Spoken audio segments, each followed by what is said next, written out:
Welcome to the Business Spotlight series. My name is Donna Kappmeyer, and I am going to be your host for today. I am very excited to have our special guest, Sylvester Palacios, on our show. Sylvester is a vice president and San Antonio market lead for Pierpont Communications in San Antonio, Texas. And today we're going to speak with Sylvester about his journey to get to where he's at today and the challenges and successes of being in business. If this is your first time on our channel, please be sure to like and subscribe so you can get notifications when we publish new content. Well, Sylvester, welcome to the show. It's great to have you on. It's a pleasure and honor to be on your show. Thank you very much. Looking forward to it. So let's start off with just talking about a little bit about Pierpont. What is Pierpont all about and what does it do? Well, first off, I'm a man of faith, and so just want to kick things off with thank you for the blessing. I always thank God for all the opportunities, and without God and our Lord and Savior Jesus Christ, I wouldn't be able to be here where I am today with just all the great success that we've had. So thank you very much for the opportunity. And so Pierpont, we are you would say mid-size PR, field communications, public relations marketing firm, and we have around 40 to 50 employees. Though we're a mid-sized company, we have national, international reach. We have offices in all the major markets of Texas. We have two offices that we opened in the past 2 years in Denver and Phoenix, and hopefully, if the stars align, we'll be looking to open another office in Florida, and we're full service Okay. communications. So we do the way I like to sum it up for a lot of the businesses that are interested in working with us is we love telling stories for our clients into the audiences that matter the most to them. So most of that involves them helping to generate business within their market. So learning their stories, what's the best way to tell the stories, and more importantly, what are the channels that are going to be able to reach those stories to reach the audiences that they're trying to go after, trying to generate new business opportunities for them. And so we'll do that in various ways, whether it's digital marketing, telling their stories through their website, social channels, Google AdWords, a lot of paid placements, or also through the media lens. And so that's where I specialize in media relations. So being able to generate media coverage for our customers, help them to build thought leadership in industries and areas that they want to see a lot of growth activity for the work that they do. And whether they're launching a new product, expanding to a new market, or trying to generate awareness for something new that they're working on, we help to say, all right, what's the story and what's the best way to reach the audiences that you care about the most with that story? Very good. Now you've started off small, been in business for a while, yes, Yes, and now you've yes, expanded internationally. yes. So if you look at your target market, who is your ideal client? So our ideal client, we're being headquartered out of Houston several years ago. Our ideal clients would be the global energy companies, technology companies that service those areas. That used to be our bread and butter coming out of Houston, but as you know, and as we're experiencing today too, the energy industry goes up and down, Yeah. and it could be it's quite a roller coaster ride. And so we would the city of Houston in general would live and die by the business, and so the city of Houston did a fantastic job diversifying. Now they're in healthcare. They got all this great technology coming out of there, and same with our firm. So our CEO Phil Morabito, who started the company in 1987. So we're actually reaching 40 years next year. Oh, congratulations. That is Thank you, thank you. fantastic. Yeah, no, and so it's a great time right now to be at Pierpont. Going on 40 years is just a tremendous track record that our CEO, our fearless leader, has led us on. But he also saw that we need to diversify. So now we're big in healthcare, education, nonprofits, technology. We do a lot of work with government work as well as utilities. Really runs the gamut. So we are really, really diverse and we're really strong. We have some of the t top communications leaders working at our firm. And what we do best is, like I said, media relations. We do a lot of crisis communications work just because oftentimes a lot of businesses that work in risky, volatile industries that have a lot of safety measures, they need to keep Mm. into account that it's really good to be prepared well with well prepared communications plan. So if something does go wrong, they are equipped to handle that situation from a communication standpoint. It's one thing to be ready from an operation standpoint to react and make sure everybody's okay, working with local authorities, local officials. But when the media starts to ask questions and a lot of the spotlight is on you, you got to make sure you handle that scenario very carefully, very thoughtfully, and strategically to make sure that your stakeholders continue to view your business and brand as strong as it can be, even the most intense pressures of happening during a crisis. And so we help to coach, we help to counsel, we help to plan step by step what those look like. So that's a big part of what we do. And then we have a very strong digital marketing practice out of our Houston office that comes down to what their story is, the audiences they're trying to reach, and making sure that their story resonates really, really well through visuals, through content on their website. But that's just the beginning. Now, what other types of marketing channels digitally can we help to continue to grow that brand, grow their awareness, and reach the customers they're trying to reach through social, through paid, and now through AI optimization? So a lot of businesses and customers are now starting to look to AI, of course, to find Yeah. services and products that they're looking for. And so how do you as a business become more AI optimized? How do you appear in AI search results? In essence. And so the ways of SEO have definitely evolved. You know, as you see Google now, if you go on Google and the first results that you get are generated by AI, not necessarily search engine optimization. So we help also businesses make sure that they become more AI optimized so they can be found by a lot of the AI tools that are popping up almost every day. So with that evolution, thank you. So do you think that that's going to be the continued path is diving down the AI side on the digital space versus just a normal searching? Is that going to be kind of the continuation, if you will? 100%. I actually, a colleague of mine, so Chris Ferris, Dr. Chris Ferris, he teaches at Rice, came to San Antonio to talk at a panel today. So I'm part of a group called the Entrepreneurship Institute. We just Hmm. launched the San Antonio chapter, and it's a bunch of business leaders from various of the services sides from a business, whether it's HR leaders, folks that work in insurance, folks that work in legal, and folks that work in communications. We all come together to form this chapter, and we put on events that are important to business leaders, CEOs, business owners. And as AI continues to be a theme, we thought like, hey, we need to put a panel to discuss the latest and greatest on AI and how it can be applied to business leaders. And across the board, all the expert panels, including my colleague Chris Ferris, mentioned that business owners need to embrace AI. Not if there's a lot of concerns or there's a lot of worry, there's a lot of fear that AI is going to take over and whatnot, losing jobs. Right now is the opportunity to embrace it, to really install some useful AI policies and procedures and guidelines for your employees to use it. And at the end of the day, it's a tool. It's a tool that you can leverage because if you don't leverage it, I can guarantee you your competitors are leveraging it right now to try to maximize their businesses and generate opportunities. Use it for operational efficiency, for content development, for lead gen. There's a lot of new ways. You just got to use it right. You got to use it correctly, strategically, and use it as another arsenal in your toolkit.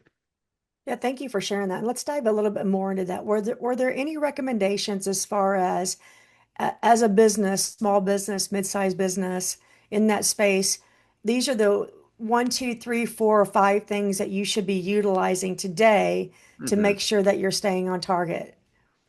Sure, and a lot of businesses that are a little bit more have a little bit more resources, they'll get the full suite of Microsoft that which has a lot of AI systems. But if you're not at that level yet, if you're more small business, one recommendation that I heard from the panel is go ahead and pay for one of those $20 subscriptions, whether it's Hmm. Copilot, whether it's Claude, ChatGPT. Pay for that and start to use it but you got to make sure that you set the setting to be on private because a lot of Yeah. the information that you put in there then goes out into the public space. So make sure that the information that you share in there, you set it to the private setting and think about all right, why do I want to use AI? What is it about my business that I'm having pain points are that I need solutions? Or also look to your employees. Which employees are very hungry to use it and adopt it and are already using it? And so that way you can start to implement guardrails that to make sure that yes, it's great to embrace it, but at the same time, you got to be safe. You got to make sure that the way they're using it is ethical, and the way they use it does not interfere with your own employee conduct, code of conduct too. So it's very important to establish these protocols and processes earlier on, and also look into the employees that are hesitant about AI. So there's also folks that are not bought in, but Right. but you got to also get them bought into to show them that this is a tool, this is a value that can help to transform your business.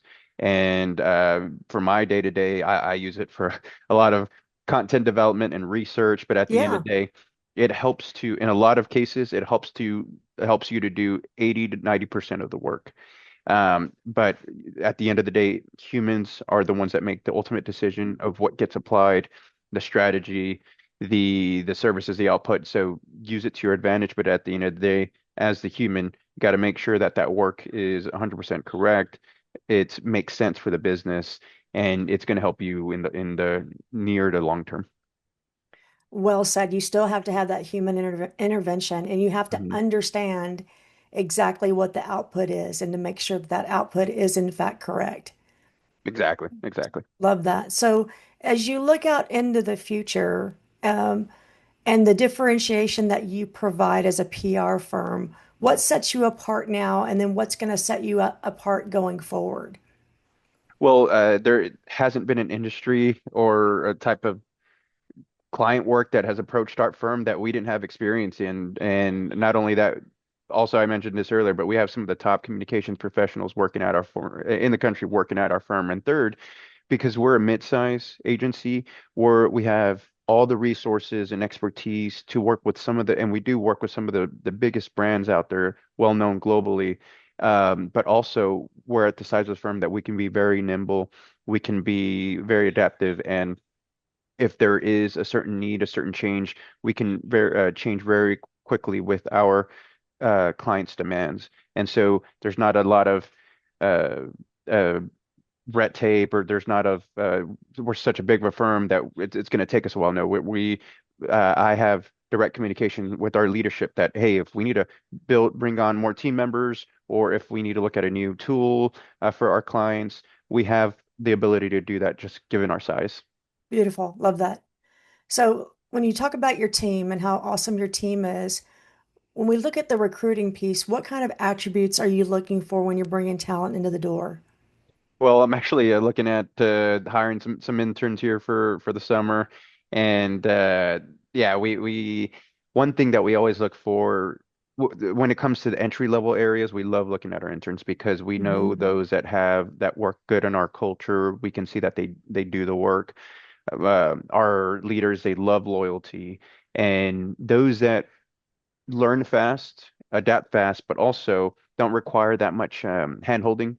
So Hmm. those that can take it and run with it and give back to us a work or a project that doesn't require much editing, it's ready for our clients. But those that are just very much hungry, that are very strong writers too. Writing is very, very critical in our space because at the end of the day, we're communicating on behalf of our clients. And so it has to be a story that we're able to not only tell in the written form, but a story that we can also verbally share. And when we're picking up the phone, talking to reporters, if I can't convey my client's business or story in a succinct, confident way, then why should a journalist care what I have to say about my client's business? So we got to be very strong communicators, writers, very hungry, and very flexible in being able to learn various aspects of different businesses that can be anywhere from mining and oil and gas to healthcare to technology. Being having enough insight in various industries can be a little bit overwhelming, but it's a great challenge and it's a lot of fun because it keeps you on your toes every day. Fantastic. So, we look at PR firms. There may be some folks who are like, I'm really not sure what PR firms do, or you explained it a little bit. But what are maybe one or two or three things that you wish people knew more about what PR firms really do and what they represent that they may not know about? A lot of this is kind of old mindset mentality where there is, call them the spin doctors, or you look at a PR pro and say, oh, you're just the one that is just going to help me look good. And but at the end of the day, we're communicators, and what it comes down to is working with you and your business to meet your business objectives, whatever that is. And sometimes there are companies that might not be ready for PR services. What they really need is more sales and lead gens, or maybe they need a marketing manager to help them build a brand and get them off the ground. But when it comes to public relations, the way I view it is just amplifying your story to other audiences that you might not have access to, and being really careful in how you tell that story. And then also building thought leadership. So what helping our clients be and showcase them that they're the best in what they do amongst their peers and their colleagues. To building a lot of thought leadership. And the more that we are able to build their profiles and their expertise, the more attention that they get, the more credibility that they have in their sector. And when businesses are looking for those types of products or services, there's a trust that's built because they're being covered in the media, because they're delivering white paper articles being published by a very well credible source. They're posting a lot of news and information and insights on LinkedIn that is generating value for whatever audiences that they're targeting. So there's various ways to build awareness and thought leadership for the clients that we work for, that at the end of the day is going to help to yield business results for them, because that's what a lot of the attention the reason they want attention is because they want to continue to have a steady pipeline of business opportunities coming through. And so we help to generate that in a meaningful and strategic way. Love that. So if somebody's determining or making trying to contemplate whether or not they should utilize your services, what kinds of things should they be considering? Say, you know what, if it's this, this, and this, yeah, you probably need to contact us. Yeah, if they're ready to launch something, have some news coming up, or are ready to enter a new phase of a business and trying to grow, or if they have a challenge too, if there is a market that has been a little bit difficult to tap into. So whenever there's an opportunity of growth, or if there's a challenge that whatever you tried is you're just not being able to crack through, it's good to talk to consultants, talk to communicators, talk to marketers, talk to other folks that have been doing it a long time with various different businesses, to come in and say, hey, like, yeah, this issue that you've been encountering, I've seen it with other businesses in other sectors very similarly, and this is how it's worked out with them. Or have you tried X, Y, and Z? And so just starting to open up that dialogue on some pain points that you're having, or opportunities that you're having. And so if there's a growth opportunity too, if you're about to get an injection of capital from an investor, if you're looking to expand into another market, I'm like, okay, these are opportunities for you to maximize that and help to generate some news out of it, generate some new business opportunities out of it whenever those are types of growth opportunities. Awesome. Thank you for sharing that. So, what do you find most exciting about your industry right now? Oh, well, the application of AI it's definitely transformational. It's I'm learning stuff every day. My colleagues are well more advanced into it than I am right now, so I'm still getting better and better at it. So that's been very much exciting. Especially the things going on here in San Antonio. In San Antonio, there is a lot of great marketers and communicators all around the city, and I'm always blown away to meet new folks in the line of work that I do. But usually when there's some great PR or great marketing talent, they'll look to the East or the West Coast, and work with some of the Okay. big global agencies that are out there. And I know that's the sexier side of possible, of communications Yeah. and PR and advertising and whatnot. But at the end of the day, a lot of them, they'll go out and have some great experience, but then they come back to their roots and back to Texas. And there's a lot of senior folks, a lot of great folks that have had some stellar careers, that are now teaching at our local universities, that are building their own agencies and brands. And so there's a lot, you don't need to escape to our coastal cities and to work with some of the, agencies. There's a lot of great mentorship and legacies that you can learn from here in the state of Texas, especially here in San Antonio. And so stuff that's going on in the industry, I've seen a lot of growth, a lot of opportunities in the work that we've doing that's changing. And yeah, it's been exciting. I've been in this business for 15 years, and I've been with Pierpont for 15 years. So Yeah, we're just getting started. I love that. What other information would you like to share for our viewers today? Well, from a business standpoint, and then I'm going to steal some from some. Yeah, I don't learn these things just by popping up in my head. It's always been come from other leaders and other uh, professors when I was younger that taken. But if you're going to fail, fail fast.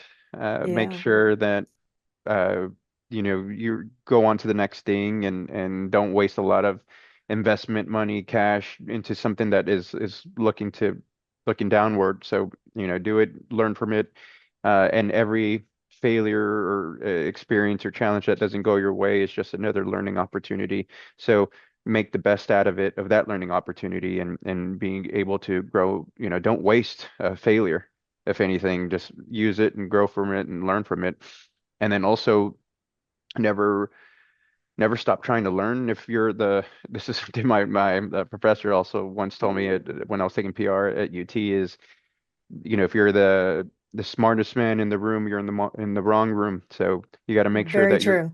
yeah, make sure you continue to network and work alongside those that you have something to learn from, and continue to grow your arsenal. So it's always good to do that. And my parents are from more work class mentality, and my dad's a truck driver, and my mom stay at home mom, but they were very much hard workers, and so I embrace a lot of that hard work and culture to help you. You don't have to be the smartest or the most talented, but if you can outwork some folks and don't be afraid to put your head down and keep plowing away, that's definitely always gonna help.